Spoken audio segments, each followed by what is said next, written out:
Bonjour à tous, en ce lundi 29 janvier, je reviens pour un point lecture pour vous parler de tout ça.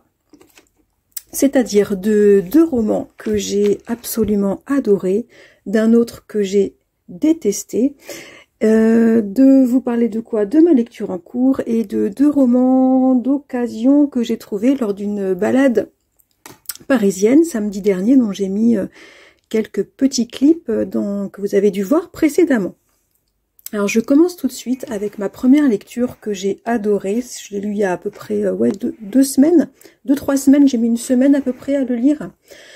Ton absence n'est que ténèbres de Jon Kalman Stephenson. C'est le roman que je proposais pour le club de lecture que j'organise sur mon blog, et c'est le roman que je proposais pour le mois de janvier. Je mettrai le lien vers mon billet en barre d'informations si ça vous intéresse. Alors, dans ce roman islandais, on va suivre un homme à notre époque, un homme qui se réveille un matin dans une église, seul. Il se demande où il est, il se demande qui il se demande bien ce qui a pu le conduire là, dans cette église, cette petite église où il n'y a pas un bruit. Il sort et il s'aperçoit qu'il est dans un petit village perdu tout au bout d'un fjord. Donc en Islande, ça, il sait bien qu'il est dans son pays. Certaines personnes semblent le connaître, certaines personnes semblent ravies de le revoir. Il comprend donc qu'il a vécu ici, mais il ne reconnaît pas ces personnes. Il ne parvient pas à raccrocher les éléments qu'il va glaner dans les conversations avec les éléments de sa mémoire. C'est extrêmement étrange. Alors bien évidemment, il est plutôt effrayé et il choisit de ne pas dire à ces personnes qu'il a complètement perdu la mémoire. Donc il fait semblant, il parle peu, dans l'espoir qu'on lui livre des informations sur lui ou alors que sa mémoire finisse par revenir. Et puis une femme avec qui il comprend qu'il a été très lié va lui proposer de loger dans la caravane située au fond de son terrain. C'est l'été, il fait très doux, donc il accepte, enfin très doux, il fait 12 degrés, hein, on est en Islande. Il fait très doux, donc le fjord et la lumière sont absolument sublimes. Il accepte cette proposition et elle l'invite également à la grande fête, une grande fête intitulée Fête de la vie qu'organise un des habitants du village, un homme alcoolique qui est décrit comme un musicien fou de rock, un homme qui attend son procès car il a tiré à la carabine sur un camion qui avait écrasé ses 3 chiens. Bon.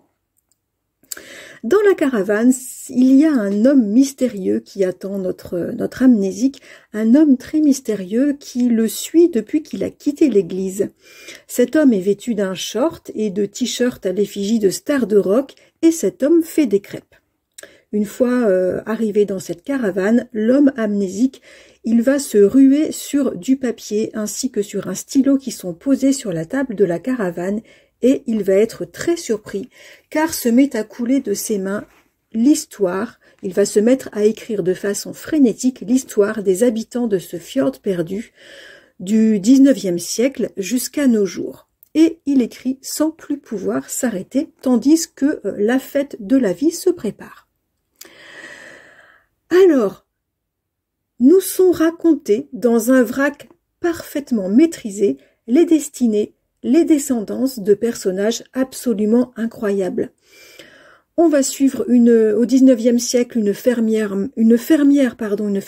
pauvre qui va avoir la surprise, qui adore lire, qui adore écrire dès qu'elle a un petit peu de temps, et qui va envoyer un article sur les lombrics à un journal scientifique. Donc, et un article qui va être publié. On va suivre également un pasteur qui va tomber amoureux d'une lettre, une grand-mère pleine d'amour qui élève son petit-fils en lui cachant une tragique vérité. On va suivre également un fermier qui veut tout plaquer pour faire des études, un musicien qui revient au village pour enregistrer les témoignages des anciens. On va suivre tout plein de personnages très très originaux, très forts, au destin inattendu, qui se répondent ces destins et qui vont parfaitement finir par s'emboîter. Alors, l'ambiance est extrêmement étrange, proche de l'onirisme. La plume poétique est hyper originale et il y a dans ce roman tout ce que j'aime. J'ai eu un énorme coup de cœur pour cette histoire et pour la façon dont nous la raconte l'auteur. Parce que dans sa forme, ce roman est un vrai puzzle. C'est très déroutant au début. J'avoue que je me demandais où j'étais, où j'avais bien pu tomber. On change de personne et d'époque en un rien de temps. Et puis les choses s'emboîtent progressivement et très naturellement. Mais pour cela, eh bien, ça demande quand même un certain effort. Hein. Il faut quand même accepter de se laisser porter par une plume assez dense et étrange, même si elle reste limpide. Il faut accepter de se laisser glisser dans des bouts de destin incroyables. Et puis, il faut faire confiance en la structure très originale du texte. Il faut s'amuser de ces titres complètement mystérieux, si poétiques, qui d'un coup se mettent à couper le récit pour annoncer la suite. Des titres qui entretiennent le mystère sur les histoires et sur les liens entre tous ces personnages d'époques différentes. Des titres par exemple Miss You Baby Sometimes, l'homme a inventé le diable pour endosser ses péchés. Juin et certaines phrases expliquent tout, à moins qu'elles n'expliquent rien du tout. Voilà, parfois même là j'en trouve pas, mais en plein milieu d'un chapitre on retrouve ces petits titres qui vont guider la suite. Bref, la plume, je l'ai trouvée puissante, elle immerge totalement dans ce fjord, dans ces paysages de champs de lave, mais aussi dans la profondeur des émotions des personnages. J'ai trouvé vraiment ce roman extrêmement original et beau. J'ai été un peu comme éblouie par une certaine lumière que cette plume va jeter sur la nature islandaise, tout autant que sur les personnages au destin tragique.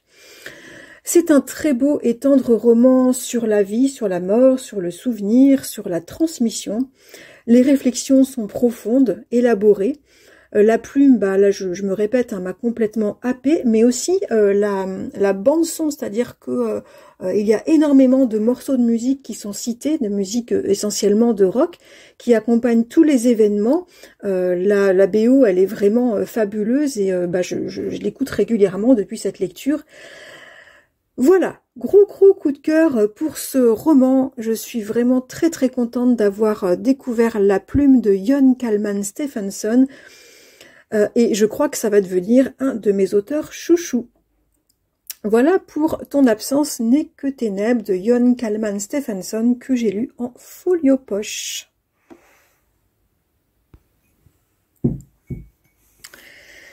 Alors, j'ai lu un roman de la rentrée littéraire. En janvier, au début de mois, j'ai eu des bons cadeaux, des bons cultures par mon travail, donc je me suis offert 2 romans de la rentrée littéraire, celui-ci et un autre dont je parle après, que j'ai détesté, mais revenons à celui-ci, Odette Froyard en 3 leçons d'Isabelle Monin. Isabelle Monin, c'est une auteure que j'aime beaucoup. J'avais lu et beaucoup apprécié son roman Des gens dans l'enveloppe, qui était paru il y a je dirais 5-6 ans peut-être, qui était une très jolie histoire à partir de photos qu'elle avait trouvées dans un vide-grenier. Elle avait reconstitué la fiction, toute l'histoire d'une famille.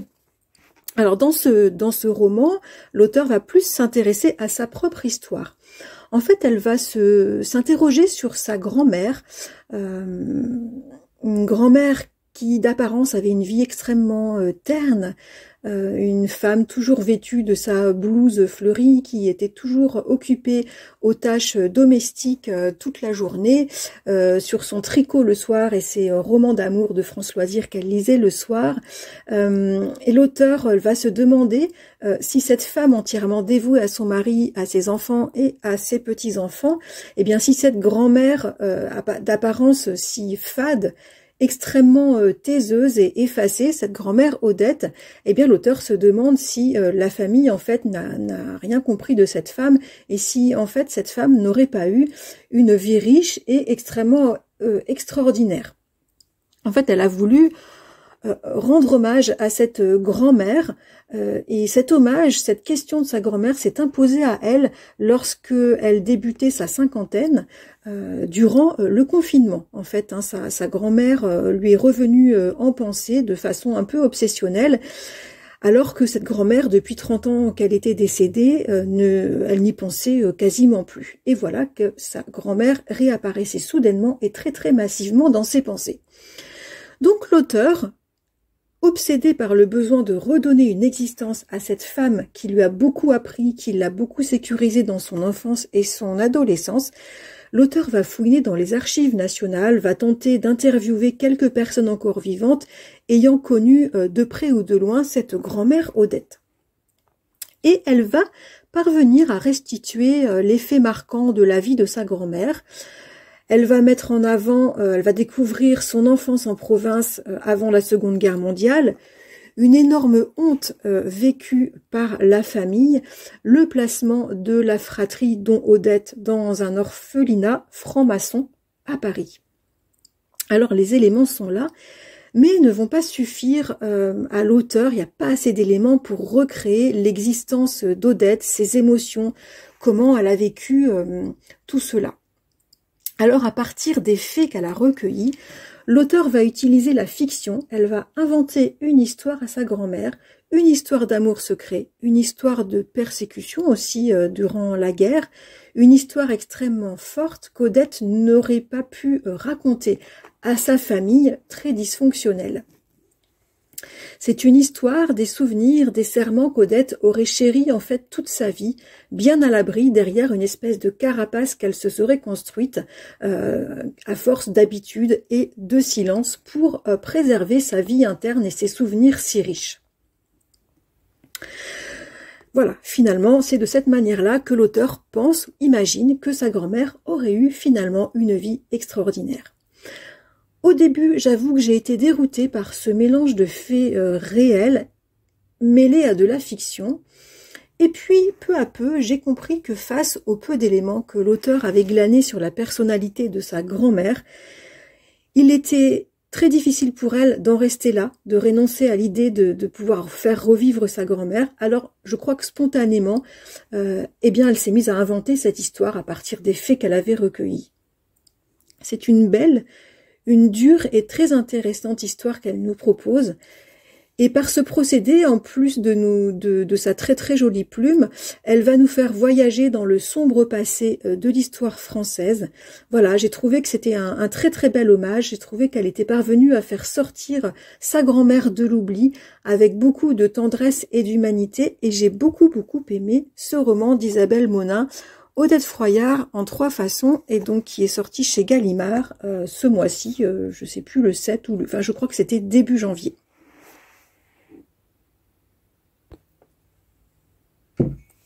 Bon, alors, passons à des choses un peu moins rigolotes. J'ai terminé hier soir un roman de la rentrée littéraire dont je vous parlais tout à l'heure, que j'ai acheté un peu sur un coup de tête parce que je n'avais jamais lu l'auteur. Et puis la 4e de couverture m'intéressait, à savoir de suivre plusieurs personnages parisiens, voilà, dans le Paris actuel. Bon, j'ai pas du tout aimé ce roman. Charles Dantzig nous présente des tranches de vie d'intellectuels parisiens qui parlent de leurs préoccupations, de leur façon de voir le monde. Il n'y a pas du tout d'histoire, hein, c'est plutôt des tranches de vie. Il y a le narrateur principal, hein, qui est auteur de romans et qui peine à produire un nouveau texte, qui vieillit de façon aigrie, qui tombe dans l'alcoolisme. Il y a son fils étudiant aux Beaux-Arts, qui loge gratuitement dans le studio au-dessus de son bel appartement. Son fils le déroute un peu, son fils est homo, son fils est tagueur. Voilà, il y a également une femme qui tient une galerie, une femme d'une 50aine d'années qui a priori est la meilleure amie du narrateur. Cette femme a pour amant un jeune homme. Il y a aussi la fille de cette femme, une jeune vidéaste très fêtarde. On suit aussi un jeune escorte brésilien qui cherche à s'insérer et qui sort avec un prof de fac marié. Il y a aussi un chien, un chat qui parle, des oiseaux également, des insectes qui se mettent à parler. Parfois, il y a un éléphant qui s'échappe du zoo et qui sème une pagaille pas possible dans Paris. C'est fouillis, c'est incompréhensible, j'ai rien compris à ce livre. J'ai trouvé que c'était un condensé de digressions d'opinions personnelles un peu clichés sur plein de thématiques sociales ou politiques actuelles. Alors la non-binarité, le véganisme, tout y passe. J'ai trouvé le ton très snobinard, l'écriture insupportable, assez souvent vulgaire, vulgarité un peu gratuite. J'ai eu l'impression que c'était comme un gros délire écrit sous dope, voilà.